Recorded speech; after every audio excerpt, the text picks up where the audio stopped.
Hello friends, welcome to my channel.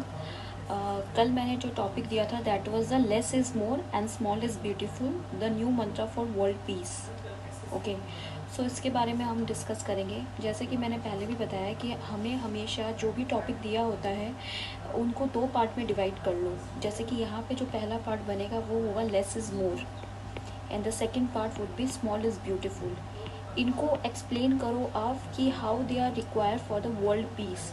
तो ये common topic होगा लेस इज़ मोर के लिए भी एंड स्मॉल इज़ ब्यूटीफुल के लिए भी। ओके, सो पहले हम डिस्कस करते हैं लेस इज़ मोर।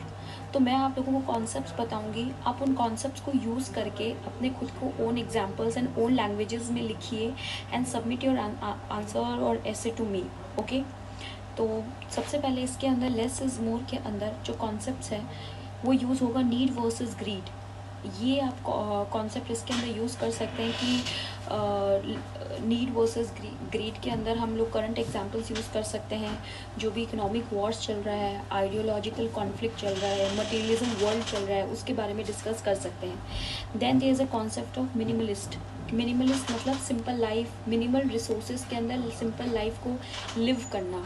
उसका जो कॉन्सेप्ट है वो यूज़ करके you can use ample number of examples here, you can use your own stories.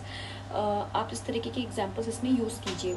Then against the consumerism, consumerism का के अगेंस्ट प्रिंसिपल है because this is a less is more, so you use the against the principle of consumerism. Then there is a next is sustainable development, how we are living the simple life. Sustainable development क्यों ज़रूरी है उसका पूरा concept आप इसके अंदर explain कर सकते हैं। How we are saving for our future generation, so that is also important, saving for future generation and living the simple life.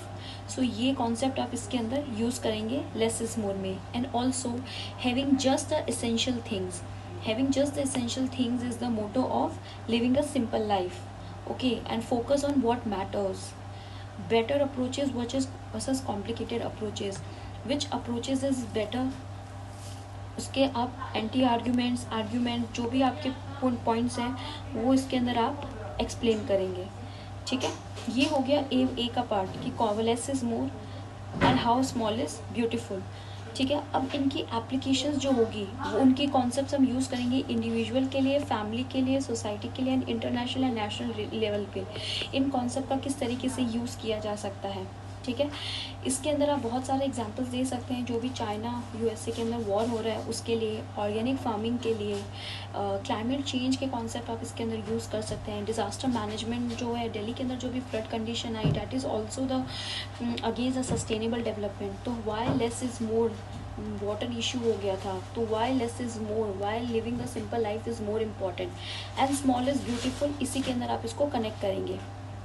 Now आप इसके अंदर एग्जाम्पल दे सकते हैं religion like Jainism and tribal culture. Jainism इसलिए क्योंकि जेनिज़म एक principal दे रखा है अनेकांतवाद, यानी कि ज़्यादा से ज़्यादा चीज़ों का संग्रह नहीं करना, ज़्यादा से ज़्यादा चीज़ें एक्वायर नहीं करना, नॉन एक्वायर जिसे कहा जाता है। तो अब वो प्रिंसिपल जो होता है उसका यूज़ कर सकते हैं, डेट इज़ अ अपरिग्रह। एंड अनेकांतवाद का प्रिंसिपल यूज़ कर सकते हैं जो कि होता है मल्टीपल व्यू पॉइंट्स।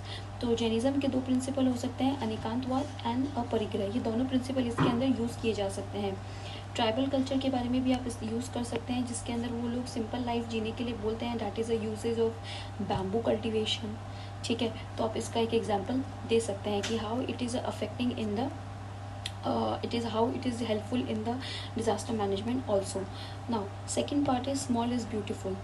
तो लेस इज़ मोर हो गया, नाउ स्मॉल इज़ ब्यूटीफुल। इसके अंदर आप एग्जांपल दे सकते हैं कोलोनियलिज्म का कि कोलोनियलिज्म में जब स्टार्ट हुआ था, इम्पीरियलिज्म जब स्टार्ट हुआ था, तो how it affected the society in a negative way. तो इसलिए ये ज़रूरी नहीं है कि आप ज़्यादा से ज़्यादा मटीरियल चीज़ों को एक्वायर करके रखें। ठीक है, आप प्रेजेंट एग्जाम्पल न्यू लिबरलिज्म का, न्यू ग्लोबलाइजेशन का, आइडियोलॉजिकल वॉर का भी एग्जाम्पल दे सकते हैं। And lebensraum, it means a living space, कि हमारा जो लिविंग स्पेस है वो किस तरीके से हमारी ह्यूमन एक्टिविटी को इन्फ्लुएंस करता है, उसका एग्जाम्पल, उसका इम्पैक्ट क्या होता है सोसाइटी पे, उसके बारे में आप डिस्क्रिप्शन दे सकते हैं। Also the conservation of natural resources, जो कि मैंने आपको इसमें भी बताया था कि ट्राइबल कल्चर इज देयर, जो कि बैम्बू कल्टीवेशन को प्रमोट करते हैं, ऑर्गेनिक फार्मिंग को प्रमोट करते हैं, तो why conservation of natural resources are important. इसके अंदर आप environment versus economy and environment and economy, environment and ethics, environmental ethics के बारे में भी डिस्क्रिप्शन दे सकते हैं, बिकॉज स्मॉल इज़ ब्यूटीफुल। इसके अंदर आप चाहे तो कोई movie, documentary like small is beautiful, एक नॉवल भी थी, उसके बारे में आप डिस्क्रिप्शन दे सकते हैं, डॉक्यूमेंट्री है उसके बारे में भी आप डिस्क्रिप्शन दे सकते हैं। सो ये मेरा पर्पस है कि मैं आपको कॉन्सेप्ट समझाऊँ। अगर फिर भी आप ऐसे नहीं लिख पाते हैं तो आप अपने डाउट जो है मुझे कमेंट सेक्शन के अंदर मेंशन कर सकते हैं कि what is your exact doubt, so that I will be able to solve your doubt. So keep writing,